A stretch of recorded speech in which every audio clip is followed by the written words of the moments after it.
আসসালামু আলাইকুম দর্শক, আশা করি সবাই ভালো আছেন। এই হলো আমার বালু মাটিতে চাষ করা সবচেয়ে জনপ্রিয় একটি ঘাস, যেটা বালু মাটিতে ছায়াযুক্ত জায়গায় সব পরিবেশেই সমপরিমাণ উৎপাদনশীল ঘাস।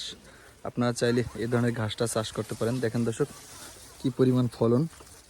4 ফিট 4.5 ফিট গ্যাপ দিছি, তারপরও জায়গা নেই হাইটে যাওয়ার মতো, এত পরিমাণ ফলন। আপনারা চাইলে এই ধরনের ঘাসটা বালু মাটিতে ছায়াযুক্ত জায়গায় চাষ করতে পারেন। উচ্চ ফলনশীল একটি ঘাস, ছায়াযুক্ত জায়গায় এই ঘাসটা হবে এবং বালু মাটিতে হবে, সমপরিমাণ ফলন আসে সব ধরনের পরিবেশে।